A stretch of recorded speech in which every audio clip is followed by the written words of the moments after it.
So fill your plate and fill your drink and fill this house with family. The kind of love 1,000 miles can't wash away. Cause the older that I get, I see life is short and bittersweet. Thank God for this Thanksgiving Day. All right. So first of all, I have to say thank you for coming before the Thanksgiving, because it's typically the day with the lowest attendance. And to be honest with you, I'm going to cancel the office hour tomorrow because I'm also like driving home tonight. Hopefully the traffic is not that bad, because I'm typically the one who cooked the turkey for my household. So I have to be prepared, and I already like put my turkey in the refrigerator for defrozen for a few days ago, and hopefully it will be good tomorrow. But before we start, it's always important to remind us where we are coming from. So last time we started to talk about parallel computing, and the reason why we talk about parallel computing is because if you think about how to top up the performance on a single thread program, then turns out you can try all the tips that we have mentioned here. Like for example, try to minimize the critical path and try to make the code more predictable, try to fully utilize the cache, try to leverage branch predictors. However, even though we have do the best job, most of the programs, we don't see they have a pretty high instruction level parallelism, meaning that even though this is the best you can do, as long as the single thread a single core processor cannot be faster, there's no way we can make the program faster. So it turns out that we have to be more creative regarding how we use these facilities. So one thing that we have been talking about is that, well, what if we share the resource of your processor to allow the other program to enjoy the same pipeline in a way that we can parallel processing both programs. And as you can feel, it doesn't make a single thread program faster. Sometimes it could be even slower, but for the same amount of time, we can get more jobs finished. So that's why simultaneous multi-threading is a good idea. However, even though for simultaneous multi-threading can allow multiple threads to run together, but the problem with that is that there is always a bottleneck in the issue logic in a way that is going to expand significantly if you are going to have more functional units. So another proposal is called chip multiprocessor, is that we have simpler processor cores, but the benefit you can get is that within each processor, you are going within the single chip, you are going to have more cores or more functional units, which potentially would allow your single thread each program to run faster. But as we said, potentially, so it doesn't always deliver that potential. And the answer to a lot of the design decision that we see between simultaneous multi-threading and chip multi-threading is actually it depends. So under some situation, using chip multiprocessing is a better idea. Under some situation, using simultaneous multi-threading is a better idea. So it turns out sometimes you don't really have to make a decision. And this is something that modern processor adopted, is that we do both. So if you get a modern processor, most of the time you are going to see the processor with multiple cores. However, each of the core itself is a simultaneous multi-threaded processor. So that's where we are living. However, the key thing is that no matter is simultaneous multi-threading or chip multi-threading, if you cannot parallelize your program, or if you cannot create multiple parallel instances, there's no way we can make our program faster. So we introduced the concept of parallel programming. And in terms of parallel programming, there are two different models. One is the process model, which each launched process is considered as a standalone, isolated program. And if you want to parallelize a single application using the process abstraction, the overhead is considered to be higher because the only way you can synchronize the progress of the program is going through a socket or going through the file system abstraction or explicitly message passing interface call. So most of the time, when we talk about like parallel programming on a single computer, we are more focused on the thread model. So the thread model looks like this. So when we launch a process, each process still have its own virtual address space. However, each thread is considered like a code segment that running on a separate identity of the processor. So you can consider in this abstraction, the memory is shared among all computation streams, and each of the computation stream is a perfect matching to a processor core.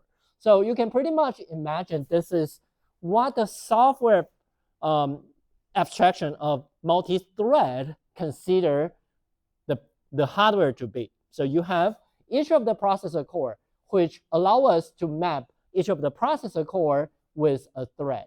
And then for each of the for all the threads spawned by the same program, they all share this virtual address space. So one of the most famous example of using multi-threaded model to run parallel tasks is actually Firefox. So Firefox is an application that uses multi-threaded. So whenever you open a tab, it's essentially a thread from the same program. But if you look at this model, do you feel like this is the right abstraction? Is this a right abstraction considering our current chip multiprocessor or simultaneous multi-threading processors?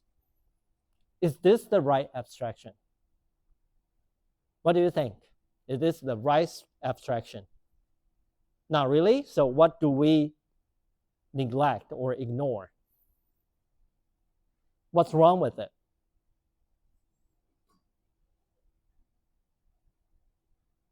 What are we missing in this picture?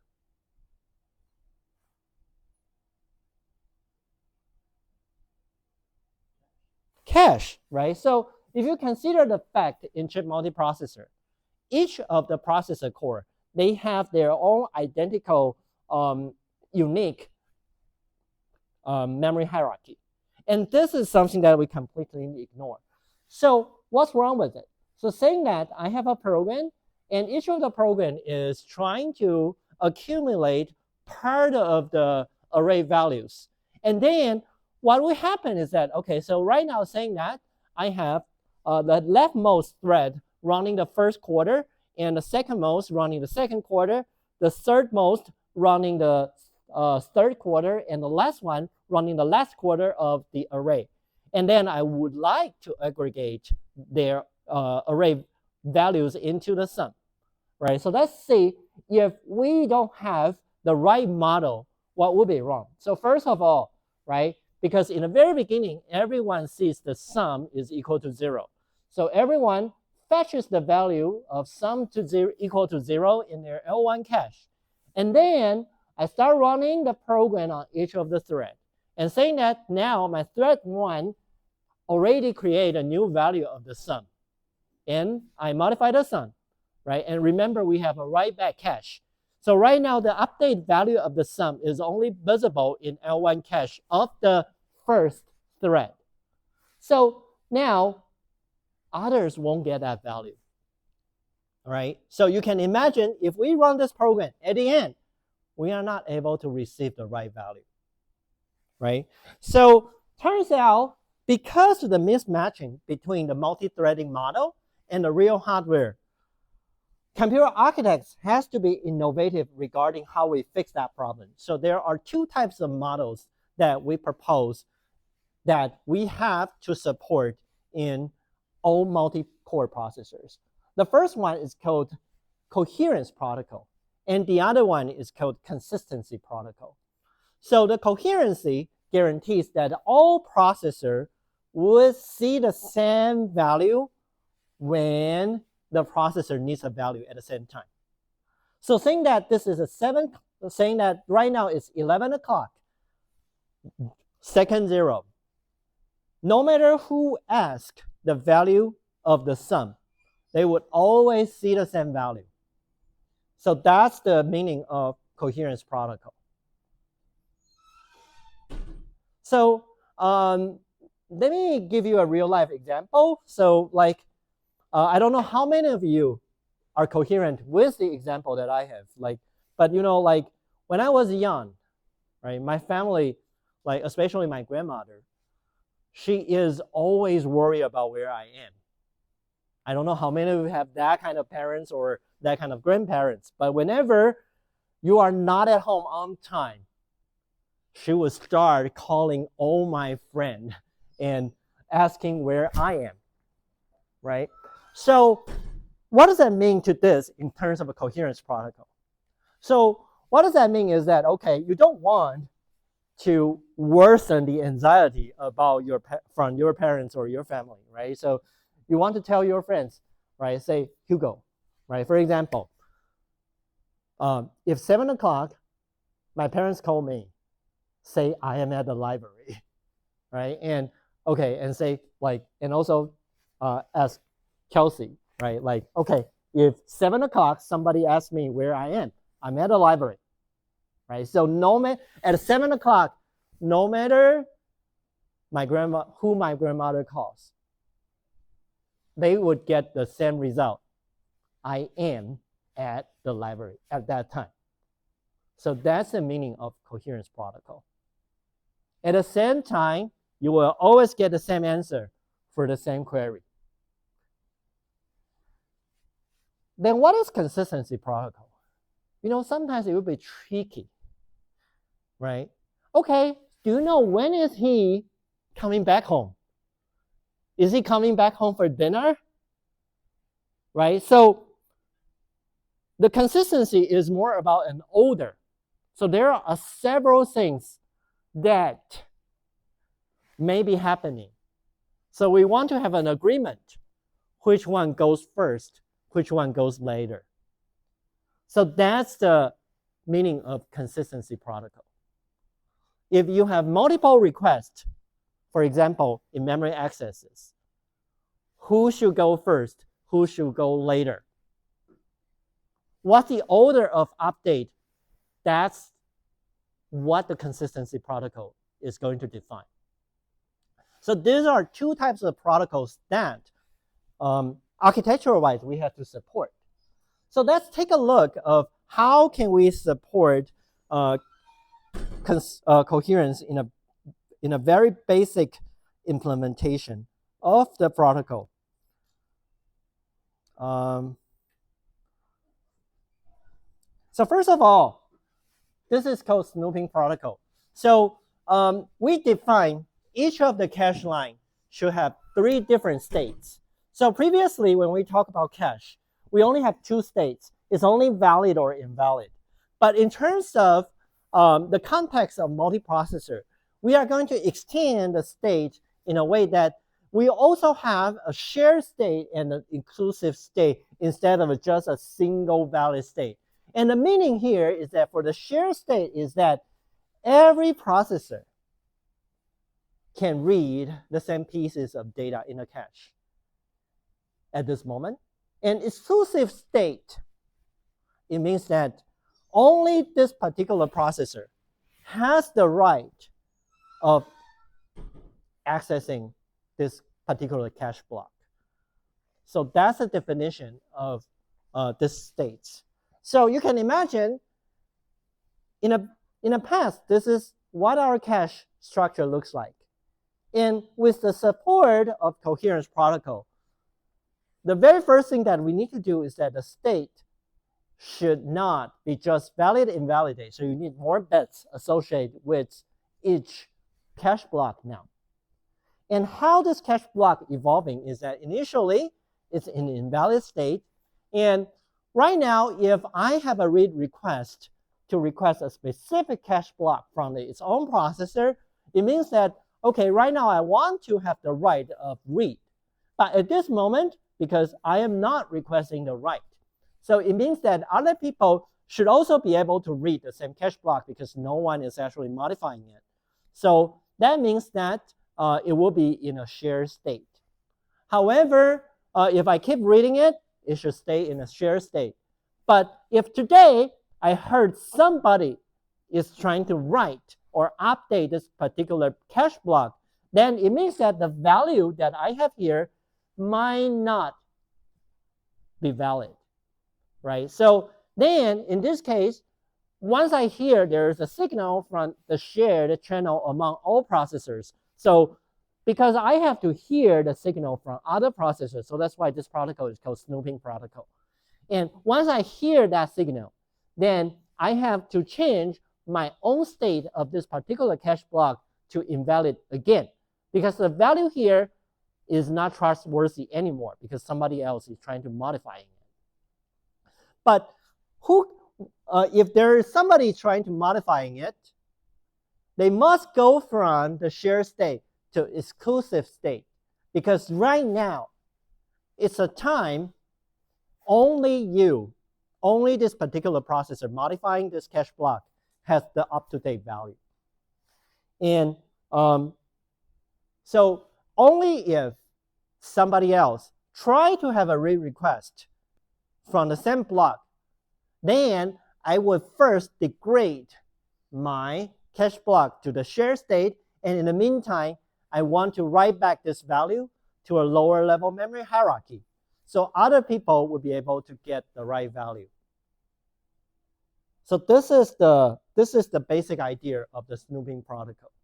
So how does that work? So here is an example from what we previously see. So previously, we have been seeing that, okay, we have the trouble that if somebody update the value of sum, other people won't see.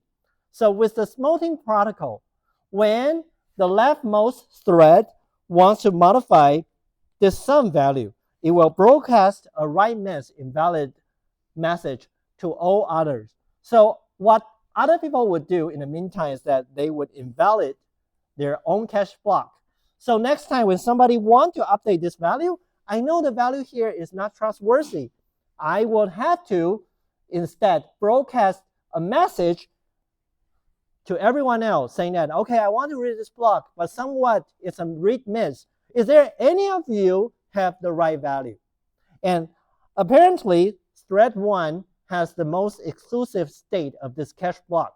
So it will write back the value to the shared memory, and then others will be able to get the right value as well. So in this way, you can see both of them have the synchronized or coherent value of sum. So this is how coherent protocol works, and this is the very basic coherent protocol. There are many coherent protocols that we have nowadays, but one thing that you should trust is that most of the processors right now implement some sort of coherence protocol to at least make sure that your multi-threaded program can take benefit from, at any point, if I ask a value, all the threads should see that value.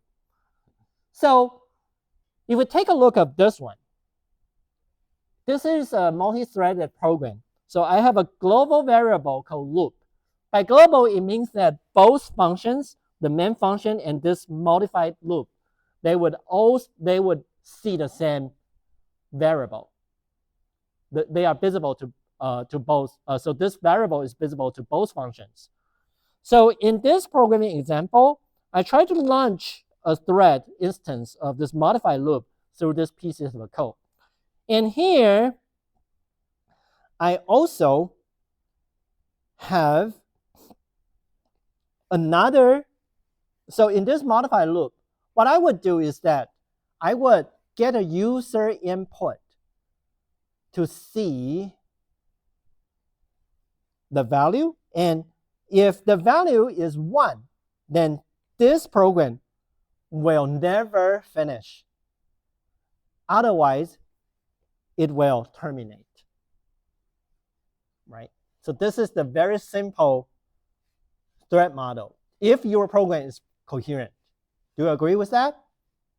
If the cache coherent protocol works, this program should finish. Do you guys agree with that? Okay, so let's have a demo.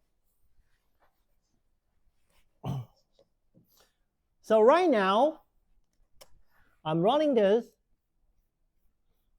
program. Oops.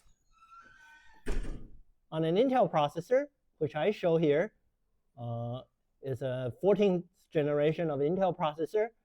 And then I have this particular program, which is exactly like what I showed there. I have an integer loop, and I have a function called modify loop. And right now, I'm running these pieces of a code. I'm compiling this code into 2 different versions. One is -00. The other is -03. And let's see what will happen. So give me a number that is not 1. 5. Okay, give me 5. I like that. Right? So you give me 5. So let's see. Right? If I have 5, then it does finish. And give me a value, print out the value of 5. But right now, let's try. Let's give 5 to this program of test loop optimized for L3. So right now, I indeed update a program. I indeed put the value as the input. But this optimized program is actually running a lot longer. And in fact, I would say this program would never finish.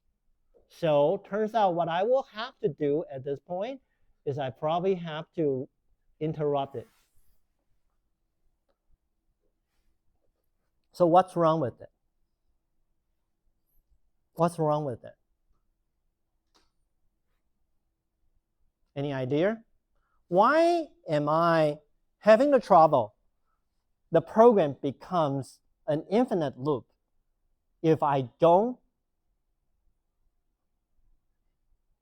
on the compiler optimization.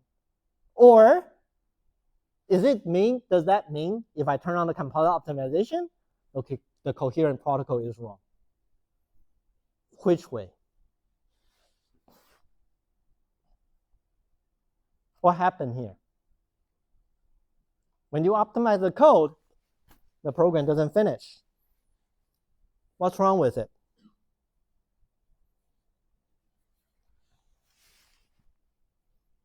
Any thought? What? Compiler did some modification. Okay, so do you have anything in mind, like what are the optimization that the compiler would do? If you're the compiler, what would you do from these pieces of a code?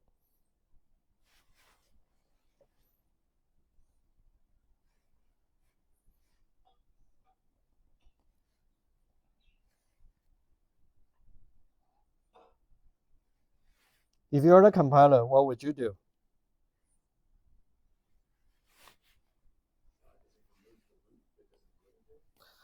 Remove the loop? Why am I going to remove the loop?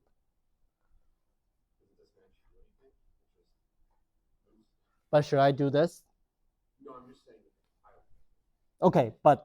Okay, that's one observation, but why do you think the loop doesn't do anything? What? Constant propagation. Okay, so here's the thing, right? If I'm the compiler, but why compiler make that decision? Fundamentally, why do you think the compiler think it's okay to make that decision? Say again? Is it because of the thread? first of all, it's not about the thread, it's about the compiler nature. So do you guys remember previously when we say compiler optimization, at what level can a compiler perform optimization? In what granularity?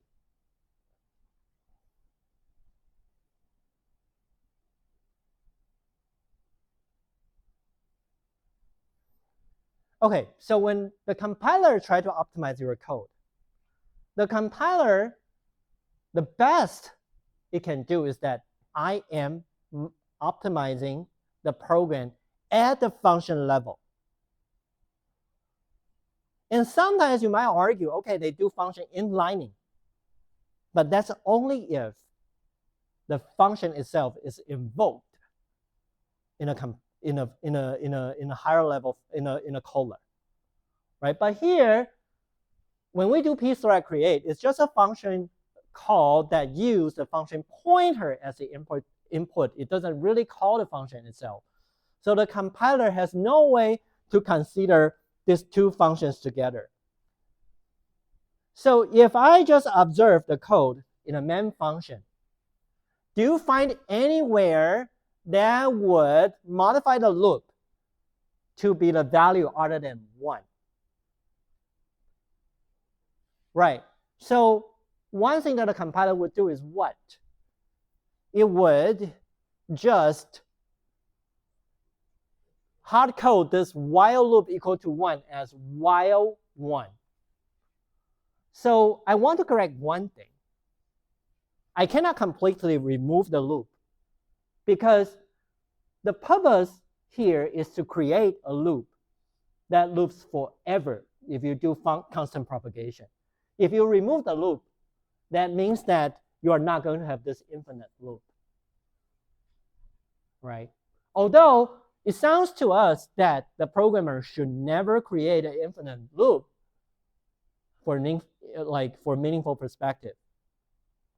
But the compiler should faithfully implement what the programmer's intention is.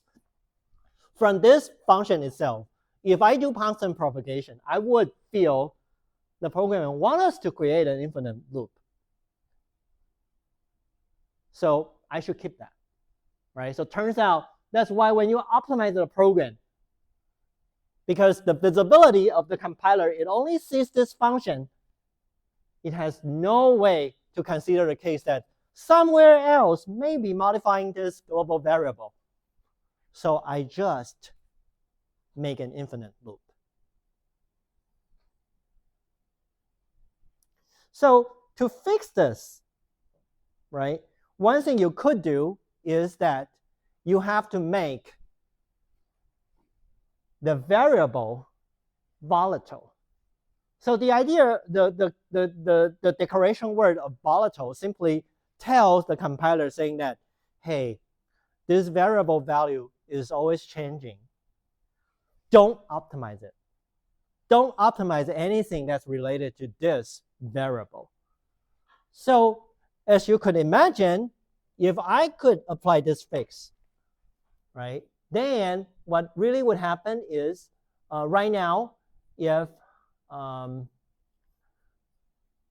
I run this, so this is another version which I try to optimize the program by using, I try to rewrite the program with loop as volatile.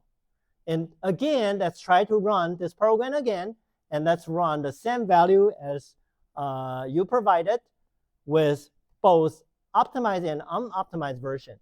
And now, as you can see, both versions will finish. So this is the first example I'm going to show you. Multi-threaded programming. Conceptually seems easy, but in practical, it's very difficult because even the compiler can make you wrong. Right? So you have to be really, really careful. And the reason why I'm putting this example here, because this is indeed a bug, cost me about 48 hours to address. And I feel if as a teacher, if I don't share my prior experience in fighting this bug, it's not responsible, right? And I don't know how many teachers are teaching you that, but like I think like telling people my failure story is probably also part of the education. So hopefully the next time you have this situation, this would remind you, okay, I should at least check if my code declare volatile to whatever variable that should be volatile. Okay, so now I have a program, and right now, consider I already declared the A to be volatile, and I have 2 threads. Can you project what values are possible in our outputs?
All right, let's take a look.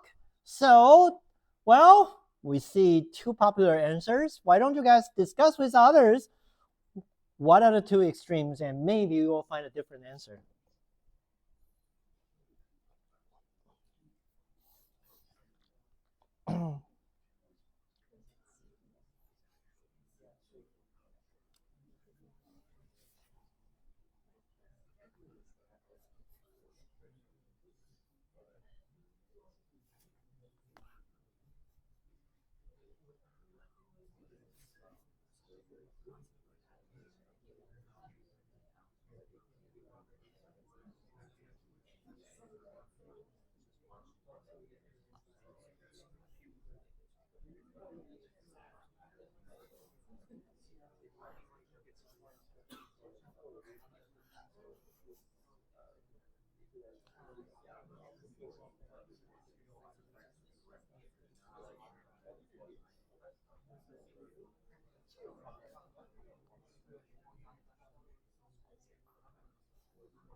All right, let's take a look. So after discussion, okay, more of you think the answer is E. So let's look at each one. Regarding the first one, is it possible? That's what the program was intended to do. How about the second one?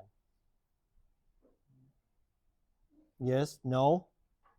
You would say no? Why do you think so? So if we can go with the assumption that 3 and 4 are possible, Mm-hmm. stick values because you can context switch Mm-hmm. a bunch and context switch back. But if we're saying going 1, 2, 5, 9, then you're just ready for the incremented value for 9. So it's 9 or above. So you can go back up. Okay, so be aware we have a coherent cache, right? So what does that mean by coherent protocol? At any point, both threads, when they contact the memory hierarchy, query the value of a variable, I should always see the same, right?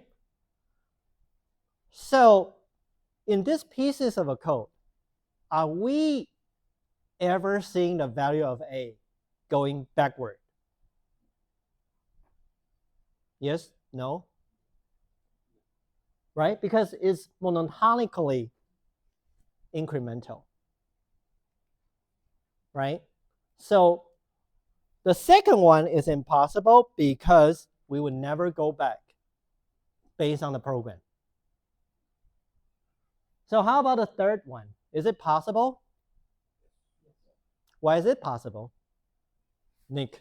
So we can imagine, so context switching is on an arbitrary basis. Mm-hmm. So you can imagine that one executes a bunch and context switches, or 2 executes a bunch. Okay, so context switching is a very good observation. Although I launch 2 threads in parallel, there's no guarantee that your operating system is going to launch these 2 threads at the same time or having them run concurrently. There's no guarantee. And even though they are run concurrently, don't forget we have simultaneous multi-threading. So these 2 threads, they may not be run at the same speed because maybe the processor core is shared by another process. Or even though I don't have simultaneous multi-threading, I have the chip multiprocessor. It could also be the case that the dynamic frequency scaling is adjusting the core speed. So each of them may be running at a different speed. So I may not be able to query the progress of the other thread at a pace that is very stable, which means that I may not even do anything at the very beginning, and then I query once at the end, and I'm finished. Right? So in that case, you will see 3 and 4. So the answer to this one is probably D, the average between C and E, right? Not E. But if you don't trust me, let's see what this program in real practice. So for this program, right now, I give you a demo, but for this demo, I'm expanding the case to be 1,000 so we can observe it for a longer period of time. And let's run it for several times. So as you can see, the first time I run, I see a lot of 1s, and then I get 212 and 1,000. So you don't see it's really like incremented 1 by 1. But most of the time, so for this case, you are seeing 1 and then jump and then bigger jump, right? So is this the common case? So let's run it for 20 times and let's see what do we get. So it's going to give you more surprise. So the first run, as you can see here, you just run 1, 1,000, done, right? And the third time, a lot of 1s, AA7, 1,000, done, right? And then the next time, a giant amount of 1s, and then jump to 1,000, finished, right? And then if we keep going on, you'll figure out most of the time, this is what we are going to see, right? And another thing that is interesting is that you see the 1s before we reach the last 2 values of the last values, they're also different. So that's a few observations that we can learn from here. So first of all, both threads, they are not running concurrently, or they are not running at the same speed as you would imagine. It's not because your cache coherent protocol is wrong. And the other thing is that you will figure out that the behavior of this program now becomes non-deterministic. There's no projectable numbers of ones it will print out. There's no projectable numbers of non-one numbers that you will see, right? So first of all, for this question, we will see the value of 3. But the takeaway here is that cache coherence protocol can guarantee that everyone would eventually have a coherent view of your data, but not about when. Because your program will run in a non-deterministic fashion in terms of the relative speed, right? So doesn't that make programming harder? Doesn't that make programming harder, right? And now let's talk about another thing. So I have 2 different versions. Which one do you think will run faster?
All right, let's take a look.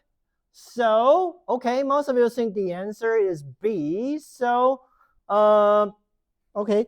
So why do you guys think the answer is B? Why the right-hand side has lower cache miss rate?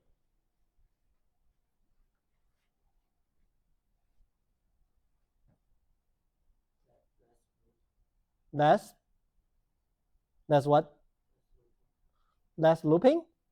But do you think it's a different amount or it's the same?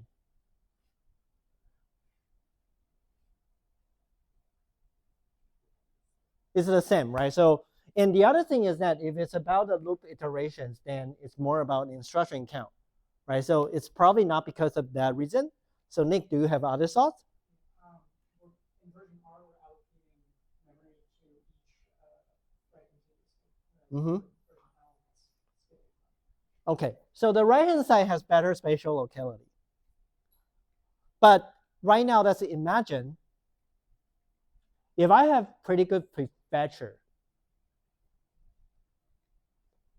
which most of the processors have, then is there any other reason why the left-hand side will be worse than the right-hand side?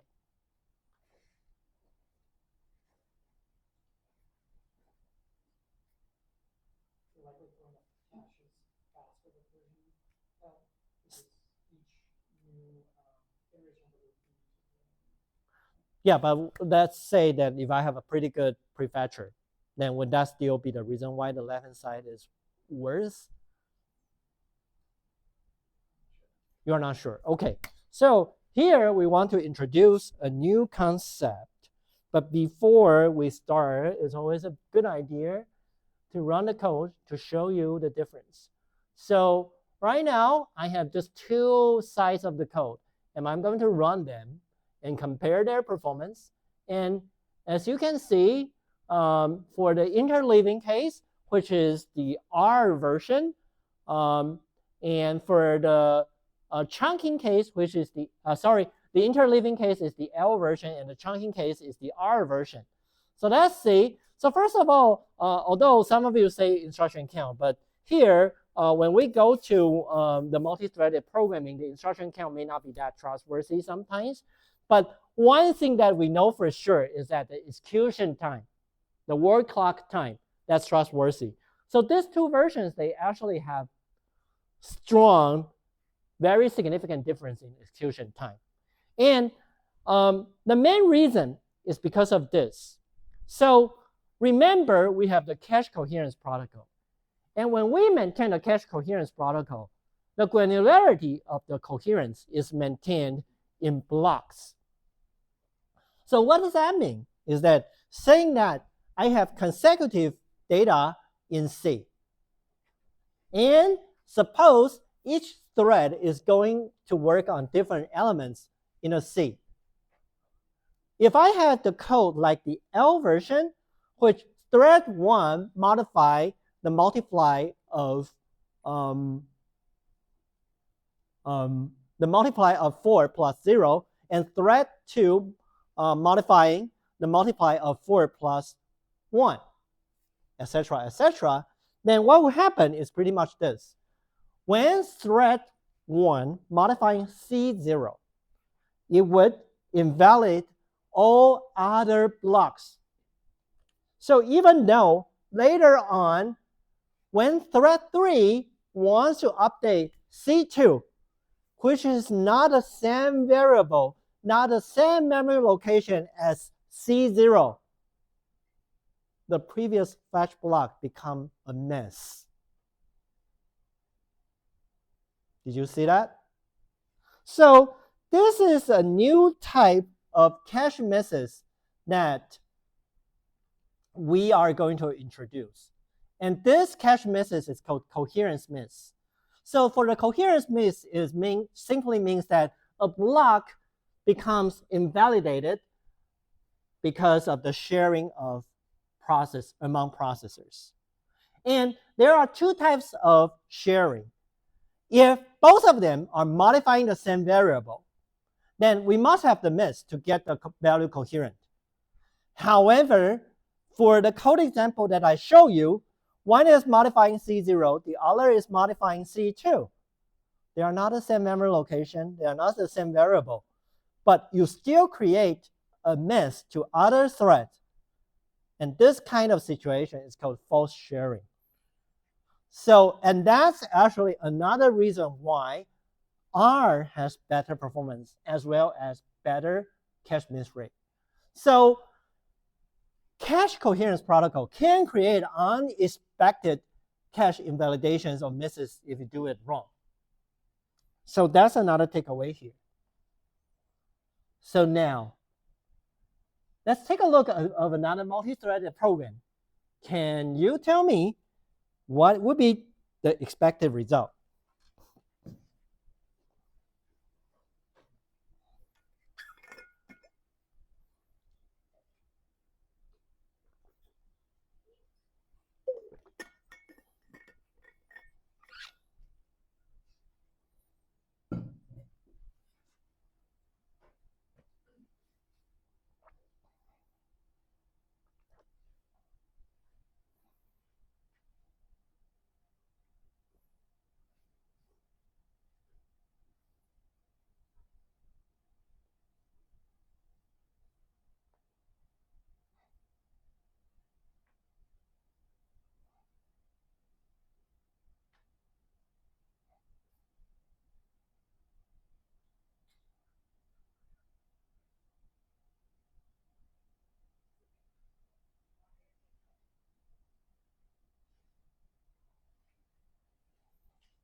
right, let's take a look.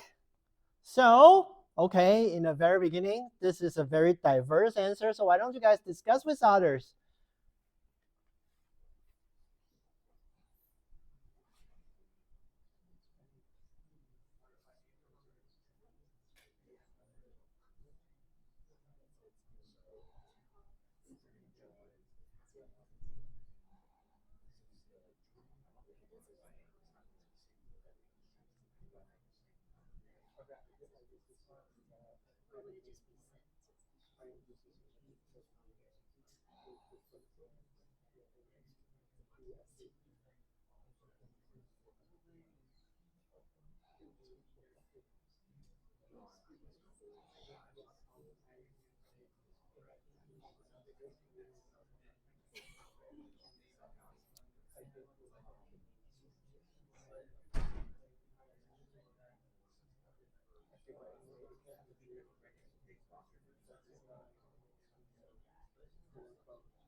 All right, let's see. What are we getting after discussion?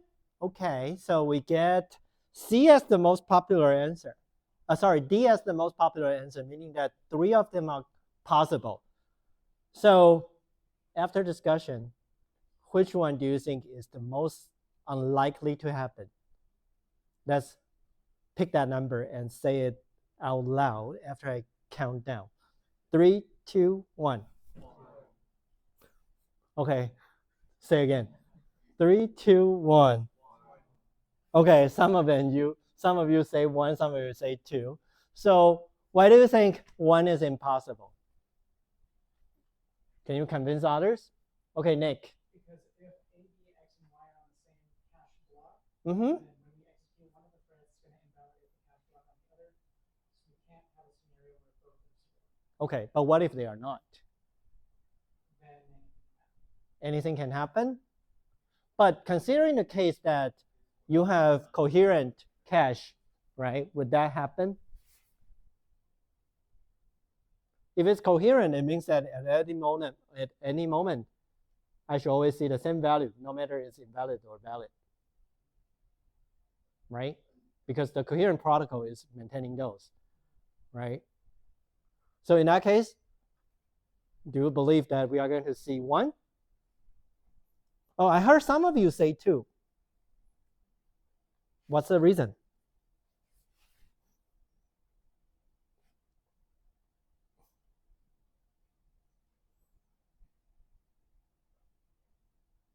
Any justification why do you think 2 is impossible? So under what situation, for those of you who vote only 1, can you explain why 2 is possible? Why, under what situation 2 is going to be possible?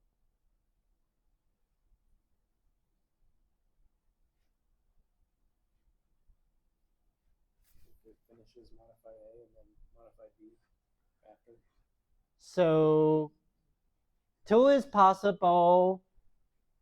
So first of all, right, if the global variable is declared, they are initialized as 0, right? So you are saying if I finish A first, right, then at this point, I'm finished modifying A first. So I will get a modified value of B. as the x, right? And y would be the modified value, right? So if this runs completely finished before the second one, which is possible. Do you agree with that? Right? So the other way around, we are going to see 1, 0. And the programmer's intention is 1, 1. Do you all agree with that? Okay. So let's see what are we going to see in a demo. So I'm going to show you this exactly the same program, and to guarantee we are going to start the thread in a more deterministic way. I have a goal value to begin both at the same time.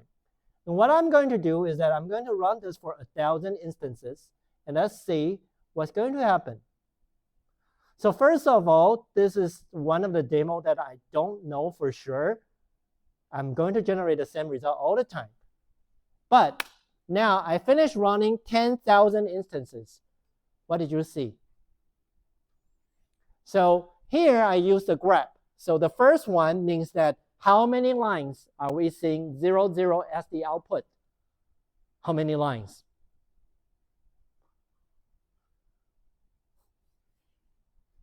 One. How many lines do we see 1, 1 as the output? None. Isn't that a surprise to you? You hope the code would generate 1, 1 for you. But in very rare case, you are going to see 0, 0, but you never see 1, 1. Oh, wow, is that a processor bug? So let's try another processor and see what we get.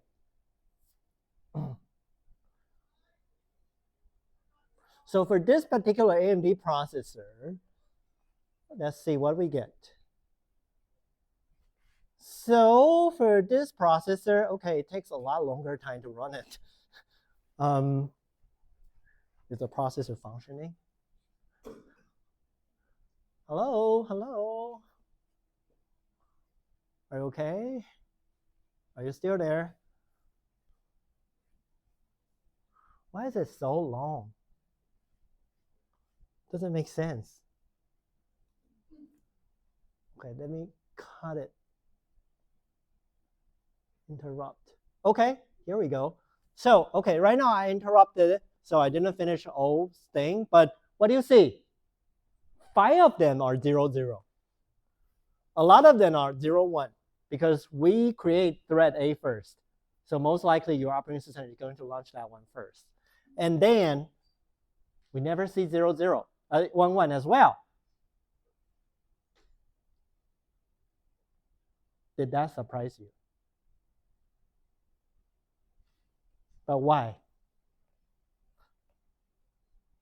So first of all, when we write a program, most of the time, we are imagine this is how your program is going to run, right? We are interleaving the instructions from the both threads, and we hope to get 1, 1, which we never see, right?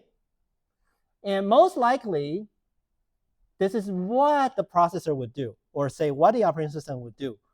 We launch one thread, but because this is a very short thread, so it turns out the thread one thread finishes earlier. So we are going to see 0, 1, or the other way around.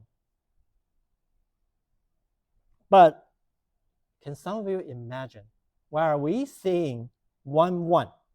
Sorry, why are we seeing 0, 0?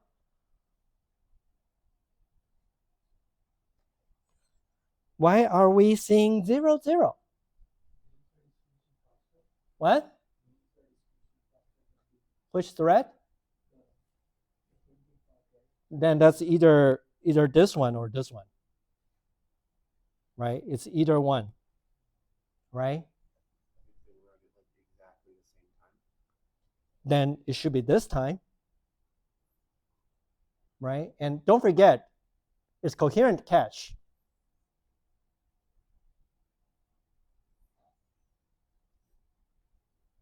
What's going on? Look at the code. What's going on?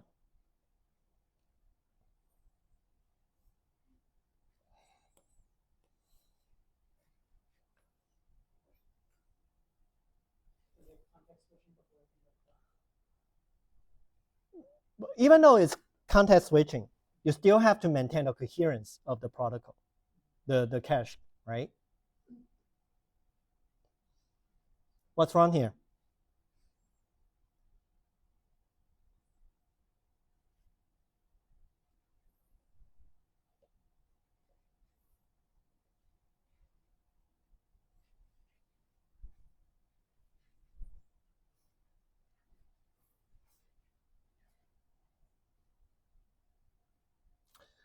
Okay, so let's take a different view of the program. If you are, so considering the program is running on each different processor core, right? So here I have a processor core running this sequence of code. Here I have another processor core running this sequence of core. If I'm the processor, what do you think I would do to optimize for performance?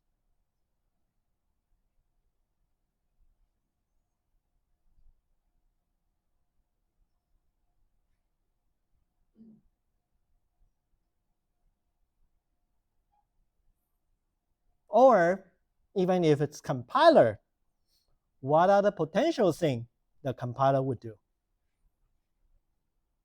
Based on your understanding about code optimization or program execution now. I know it says volatile, but would it just blankly set X and Y to always be 0, even though you're telling it that it could change? Probably not, because here your B is a variable, right? And I already make it volatile, so it's not going to optimize that. Okay, great answer. So don't forget, our processor or your compiler, when we compile the code, we also consider the data flow, data dependency of your code.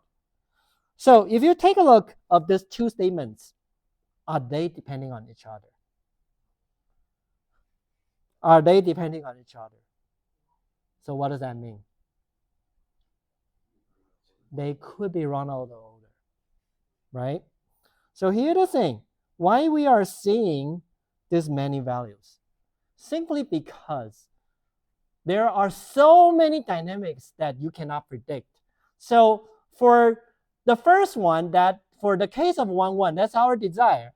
However, most of the time, we are going to see 0, 1, and 1, 0 because of the non-deterministic thread scheduling. And even though we are fortunate enough that the thread scheduling is on our end, inside the processor or even the compiler will do the out of order scheduling. So turns out we would see 0, 0, we would see 0, 1, we would see run 0, but running so many instances on 2 different processors, we don't ever see 1, 1. Don't you feel like programming in multi-threading is so hard, right? It's so difficult to get it right. So if you haven't started your programming assignment 3, which is try to parallelize your LLM, you are in big trouble, because you are going to interface with debugging issues like this. So the reason why we are seeing 0, 0 is because each processor may not even run at the same speed, and even though we run at the same speed, auto-order scheduling is going to kill us, right? So the answer is E. Although I never see 1, 1 in any context. Anytime I run this, sometimes I don't see 0, 0, but I never see 1, 1. I'm honest to you. Do you feel like, wait, in the very beginning of the quarter, we talk about the future is parallel programming. Doesn't that mean I don't have a future in parallel programming because I cannot even guarantee that my program is running correctly. So you know, the takeaway of parallel programming is that I would say the biggest takeaway here is that don't forget processors, they are non-deterministic. But how can we make it more deterministic? So turns out that's why architects, we support computer architecture, we support consistency model. However, if you want to achieve global consistency, it means that you have to pretty much serialize all the thread executions to make sure that they all have the same order. So if you do that, you are not going to get any benefit from parallel execution because the synchronization overhead is going to kill you. So we can only do things in a coarse granularity. And how are we going to do that? Architectural-wise, there is a special type of instruction called memory fence. Try to somewhat guarantee the partial order of your program. So if you are fortunate enough, these two threads, they are running at the same time. If you put a fence right here, what does that mean? Is that it will make sure your processor would never reorder A equal to 1 to be after X equal to B, or B equal to 1 after Y equal to A. So in this particular situation, if we add memory fence instruction, we would never see the value of 0, 0 at least. So right now, I'm going to try this out, and I'm running this MFES program on my Intel processor and see what I would get. And I'm also going to run this on an AMD processor to see what I would get, right? So with that, here's the magic. We finally see 1, 1. We finally see 1, 1. And all the 0, 0s are gone, right? And on the AMD processor, okay, it's always slower. I'm not doing any commercial. You see what you get, right? So, still not finishing? Surprise. Why is it so slow? Don't buy an AMD processor. No, I'm just kidding.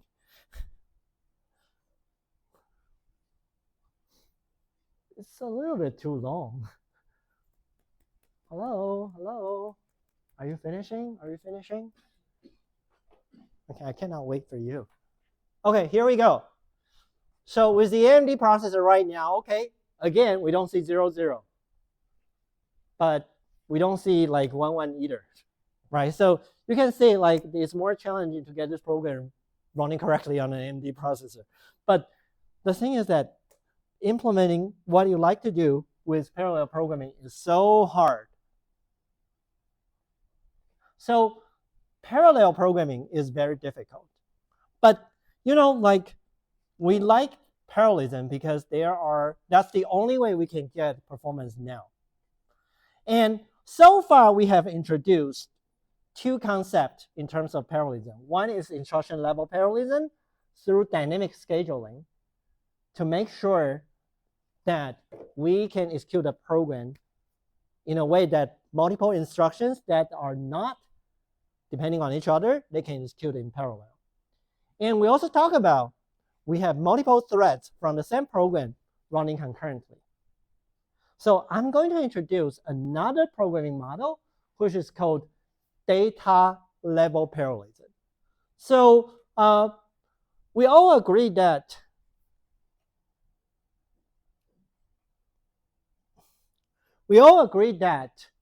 vectors are very useful data sets, data representations. And if we want to process vectors, right, as we already showed before, we are going to do this kind of operations. But even with optimized cache, thinking about the execution, what we will have to do is that the best we can do is that we pipeline the processing like this. So performance is very limited by both the memory bandwidth and available functional units if you execute vector operations in this way. However, if you consider for vector processing, they have a few good behaviors that we can think about. First of all, for vector operations, each pairwise element, they typically run the same operations at the same time. And there are very limited vector operations that would need. And finally, they have very good spatial locality, right? So turns out one thing we could do is, can we have just one instruction to control all elements when we are performing vector operations? Or can we simplify the processing element design and make space for more processing elements if they are all going to do the same thing? And also, can we fetch them once in one giant registers and then do all things at once? So that comes to another type of parallelism called vector processing architecture. So the concept of vector processors, a vector processing architecture, is that saying that I still have the same memory hierarchy, but I have a spatial instruction and spatial load store instruction that if I want to execute this vector instruction, instead of fetching one element at a time, I put consecutive elements into my vector registers. So the load, each of the load is loading multiple values into a wider vector register. And then when I have both inputs value ready, they are going to share a single control from the same instruction, perform the same operations on an array of ALUs, and then generate the result to corresponding consecutive register locations. So as you can see, this would give us the benefit that I just have one control, and I can fully take the advantage of spatial locality when I load data. So turns out in modern processor architecture, they all support this kind of vector instructions. And for Intel, it's AVX and SSE. And here is a demo that I'm going to show you. If we can leverage AVX, how can we even make our matrix multiplication better? So here's a demo that I have. So first of all, this is our old friend, and this is the version written with AVX. And here I'm using AVX 256, which is a version of the AVX that's supported by the personal computer hardware. And then I'm running the example with using the previously written block matrix multiplication with the tile size as 8 at different sizes. And if you could have remembered, without like transpose, without a lot of optimization, 8 is by far the best size that we have that won't incur conflict misses a lot. So let's see, compare against the implementation of tile matrix multiplication using pure x86 instructions and SSE instructions. What are the performance going to be? So if you could have remembered, the point that we use the most is actually at 2K by 2K. And previously, with the best tile size, we are going to have a performance close to 3.78. And if you could have remembered, even with transpose, even with rectangular size, we are still having the performance the best around 2 seconds. somewhere close to 2 seconds. And right now that's announced if we can use AVX, what are the performance? So here we go. For the same tile size, we are getting 1.4 seconds, which is even lower the best you can do in terms of rectangular tile size and transpose. And if you expand the tile size a little bit, because right now thinking about that, every time I can load 8 values into the same register. It doesn't hurt to load more. And then I'm lower than 1 second. So almost 4 times speed up if you can leverage this SSE instruction. And if you observe a few key points, that the instruction count is significantly reduced. So previously, you see an instruction count starting with an 8, but now it's only starting with a 2. Because for the vector load instruction, considering the case, each load store instruction is replacing 4 or 8 load store instructions in the past. So you can reduce the instruction count,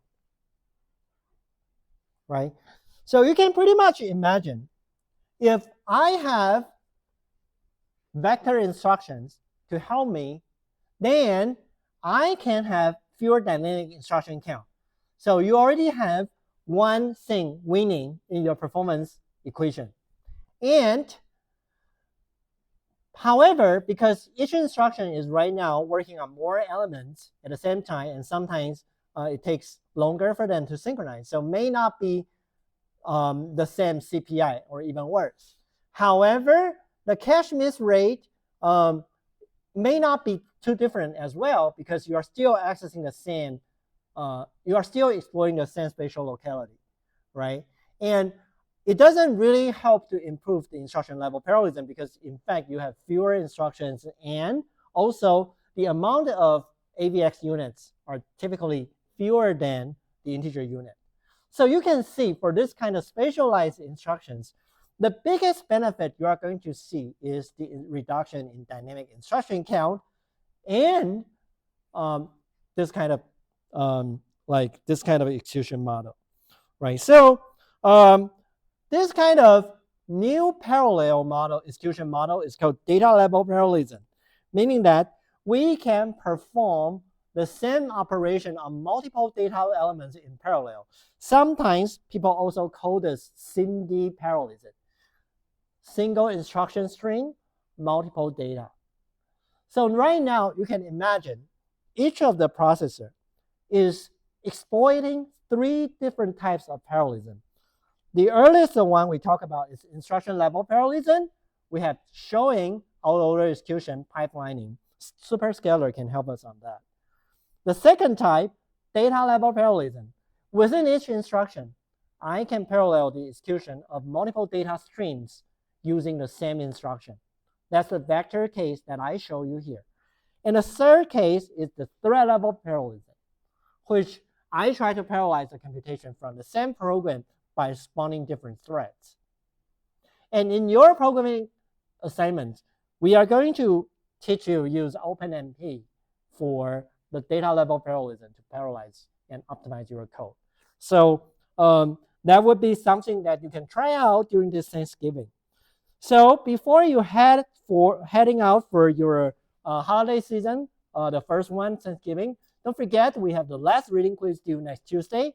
And we also encourage you to submit the course evaluation for this class if you like the class. And I definitely need better ratings so that, it's better for me to argue that, okay, like I should continuously teaching this course if you like the format of this class. And then we also have assignment 5 that is released and due on next Thursday. The same thing, programming assignment 3 also due on next Thursday. And unfortunately, I cannot extend the deadline further because that's already the end of the quarter. So other than that, enjoy the rest of your day and enjoy the rest of your week. I will see you next week.